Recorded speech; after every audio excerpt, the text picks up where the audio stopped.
Kapin sa 200 ka mga tinunan sa Barangay Manipis, Syudad sa Talisay, nagkadawat og ayuda gikan sa Sangguniang Kabataan isip Advanced Valentine's Gift kanila. Samtang reforestation project idusad-usab sa mga opisyal sa mga bukirang barangay sa Dakbayan. Ang report ni Femery Dumabok.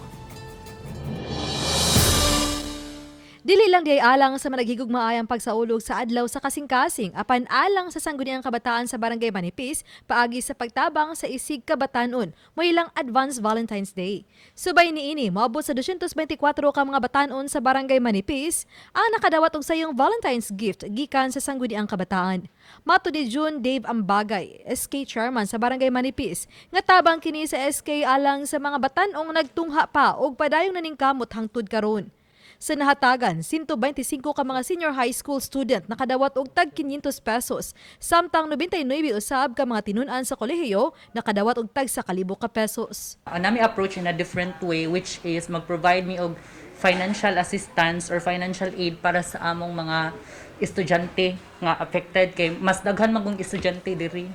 Samtang dili lang ang pagtabang sa mga nagusbat ng mga panimaylap apan lakip na usab ang pagpabarog og balik sa mga kakahuyan. Naglaraw karon ang mga barangay kapitan nga mopasiugda og reforestation program. Mato ni Manipis Kapitan Joselito Larente nga 70% sa ilang pananom ang apektado sa bagyo. Usa kini sa nakit-an niyang rason nganong hinay ang ilang pagbangon. Gibanabana nga naa pa sa 40 ngadto sa 55% ang ilang recovery. Sa mga fruit trees atong mangga ma'am, mga 70% jud ang kanang nangatumba or na damage. Mga lubi, ang mga vegetables hinoon kuan man na bago pantanom nila ang uban naka-recover ang uban wala na gyud.